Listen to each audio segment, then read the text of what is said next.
Hello mga kashirit, pinagpalang araw, panibagong video, panibagong kalaman, Mukha Speak TV yan. Bali, andito tayo sa Carmen Rosales, Pangasinan. Yung, kung maalala yun yung ocular inspection natin, nagsimula na kami dito. Bali, ang project na ito is may dating contractor na gumawa. Kaya lang is kinuha niya ng napakababa. Ngayon is nagka-problema siya, hindi niya natapos. Tinakbuhan niya. Ngayon is naghanap yung owner ng panibagong contractor. Tayo na yon, yan. Bali, ito yung kanilang hindi na natin siya i-mention kung sinong contractor siya. Kung nanonood siya sa ating vlog, sir, alam niyo na to. At ito yung project, yan. Yan nyo. Masirit, pati pambili ng text screw. Yan, talagang hindi na lagyan kasi sobrang baba nung pinagkuha niya. Kaya doon sa mga katulad kong contractor na dadive natin yung presyo, wag na lang kasi may stress lang kayo, magkakaproblema lang kayo. Yan. Kung ano yung estimate nyo na mayroon din kayong kita kahit kung papaano, kahit konti, and then may pangpasahod sa mga tao, at the same time matatapos yung project na masayang both side, both parties. Yan. Tingnan lang natin yung saka siguro yung mga tao dito is hindi masyadong marunong, kasi kung makakita natin yung quality ng trabaho nito.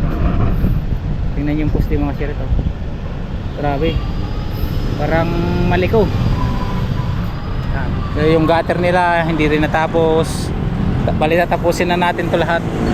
Yan. Bali kinuha lang kasi nila ito ng 5M, tatlong palapag. Tapos ang isa pa dito na challenges is yun, napaka limitado yung paggagalawan ng tao.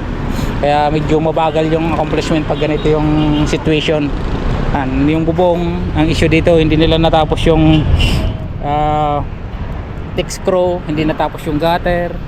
Yung gutter na yan is i-repair pa natin yan kasi hindi nila nilagyan ng pabitin. Kaya nagsag siya, pangit tingnan sa baba. Yan, ito, may maximize na lang yun kung ano yung mayroong materyales siya. Yan, makikita mo si Red, hindi na tapos. Yan o. Napaka-4 yung pagkakagawa.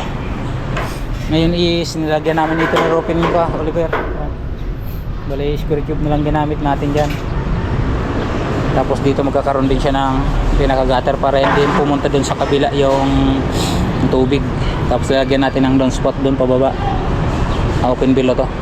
Pinag-isipan natin kung polycarbonate yung ilalagay natin, kaya lang may disadvantage, may downside kasi yung polycarbonate. Usually tumatagal lang siya ng 5 years. Nag-brittle na siya. Yan, sisira na.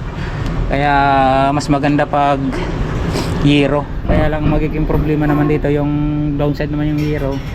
Although mas matibay siya, kaya lang didilim yung mga kwarto kasi matatakpan to. Titingnan pa natin kung ano yung pinakamaganda. Okay, let's get it on. Baba tayo, tingnan din natin yung mga ibang kaganapan, yung mga ganap habang nagtartrasis dito si Madi, ang standard data. Dilaw na ninja data. So dapat na tanong dito yan, pero hulugan mo dito sa dulo dapat nakatras ka ng konti. Yan. Yun. Dito naman yung lapis nasilip ko doon silip mo rin kanina. Ito niyo, okay, saba. Silip mo rin tayo. So maganda yung biro ka na yun. Kaya baba tayo mga kasirit para tingnan din natin yung mga iba pang kaganapan dito. Yun yung tiles hindi nila natapos, bali tatapusin natin yan. Ito yan, yung mga nagkaroon ng mga kanto-kanto na ganyan, talagang kung makikita yung mga kakisa nyo, malaking angat. Yan, tatapusin natin. Yun sinarahan tayo nila kay Herman. No entry. Yan, bali ito mga siret noon, hanggang doon yung salamin. Katulad dito, kung nakikita nyo yung ating ocular inspection noon, ito, ganyan siya kalaki. Yan, which is hindi siya applicable kasi napakahaba ng frame. Pag nagkaroon ng typhoon, babagsak yan, hindi siya matibay. Kaya kalahati lang. Yan, isang talay dadaan kasi mga ceiling mo kasi rito nagbagsakan na, isang taon pa lang. Kaya pag nakakuha tayo ng ganong contractor, although licensed contractor yon, talagang sa sobrang baba ng pagkakakuha niya, at the same time hindi niya na supervise masyado siguro itong project kasi taga La Union siya. Yun ang nangyari. Tapos iwasan din natin ng paggamit ng skim coat. Hindi siya pwedeng, although may pang outdoor na na skim coat, kaya lang mas maganda pa rin pag buwisin tayo. Tingnan mo kasi ito, picture na. Kaya mangyayari pag gumamit kayo ng skim coat, doon sa mga nagbabalak magpapintura ng bahay nila, wag na wag po kayong paggamit ng skim coat. Usually sa outdoor, kasi pag lumutong yan, kahit buwisin yung top coat nyo, yan, babakbak pa rin at babakbak kasi sa loob yung unang bibigay. Okay, let's get it on. Konting kalaman. Okay, let's get it on. Ito na yung kagarapan dito mga siret. Bali, nilagyan na namin dito ng TV console. Tapos yung mga air condition unit, dati yan is walang mga electrical provision, walang supply. Yan, is nilagyan na namin.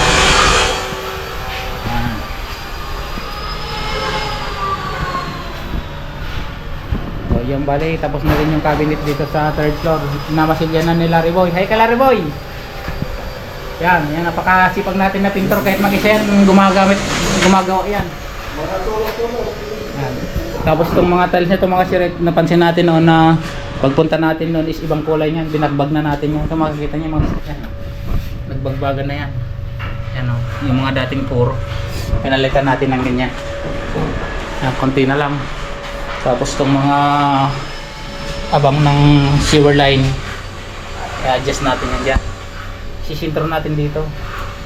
Ayan, i-highlight natin. Tingnan natin lahat yung mga kaganapan dito.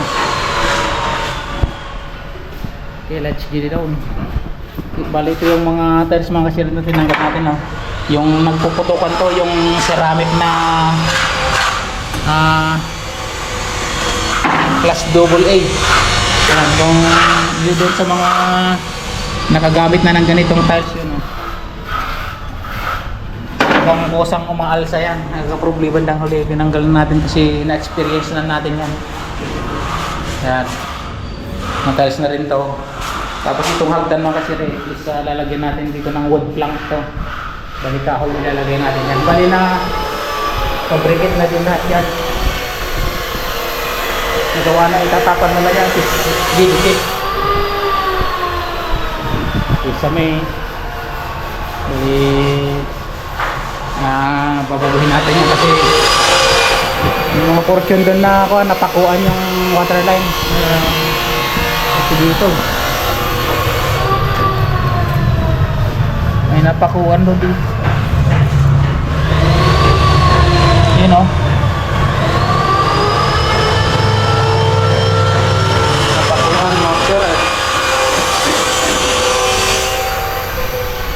Dito yung mga, tapos na rin yung TV console dito. Ito yung mga tinatabi ko mga kasiret na wood plank, napabricate na yan. Bali nililihan na ni Manong Pranay. Hay ka Manong Pranay. Oo. Yung pinakabata namin na pintor yan. Taga Ordaneta. Shoutout sa mga taga Ordaneta Pangasinan. Tapos na rin ito mga kasiret. Ayan, napalitan na natin to. Halos lahat ng tile. Maliban dito lang, ito is hindi na natin panilitan to kasi maganda naman yung pagkakakapit na kakagusto ng may-ari yung kulay. Yung kitchen yan, nagagawa na rin ng cabinet. Yan, kung makita natin dun sa vlog natin nung pumunta tayo, yan, tingnan nyo yan mga siret sa baba. Yan. Ngayon ito na siya before and after.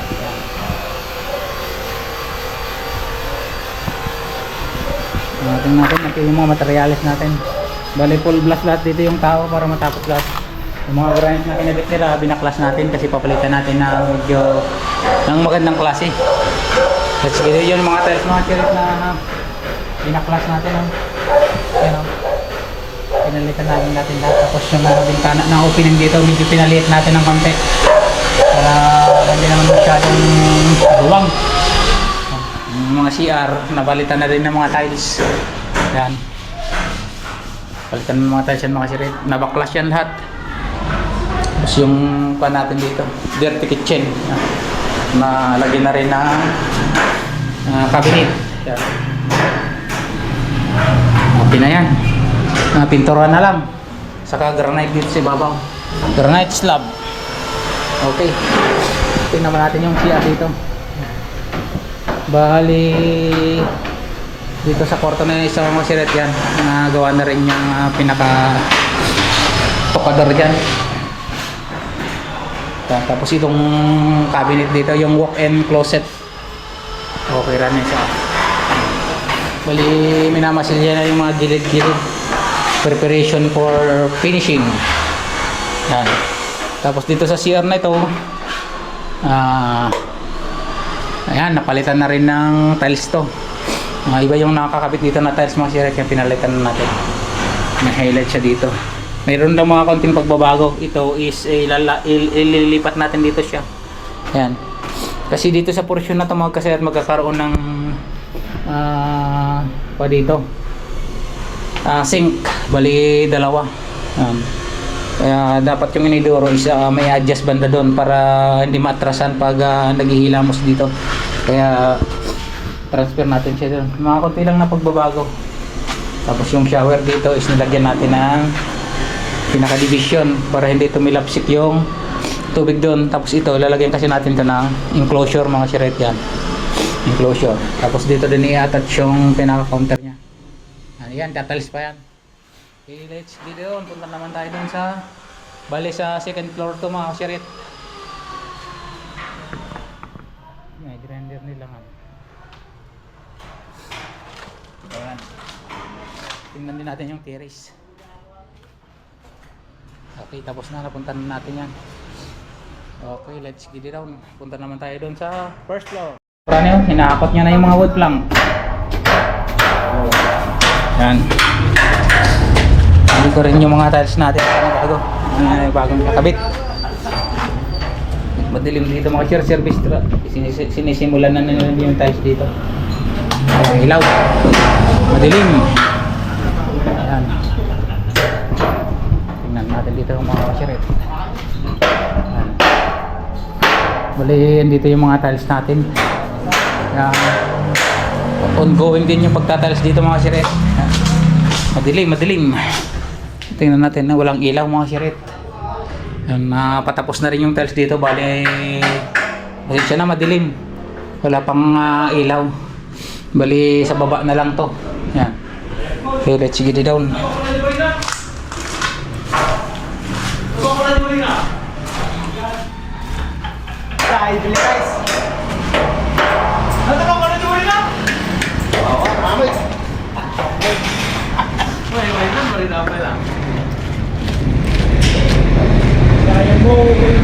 Yan.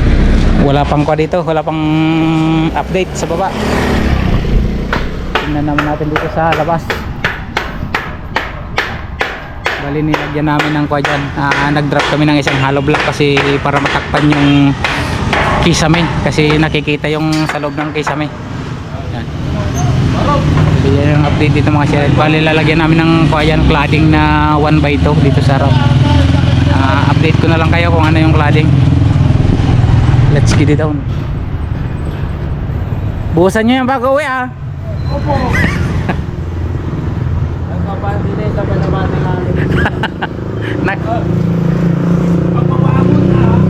na bali na palit na daan na to. Let's get it down. Yan yung update dito mga siret. Bali isang linggo pa lang namin dito. Bukas.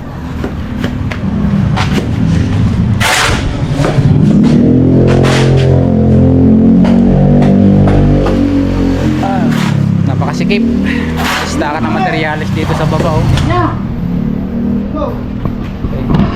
Hanggang dyan na lang mga siret yung vlog natin. Tabayo.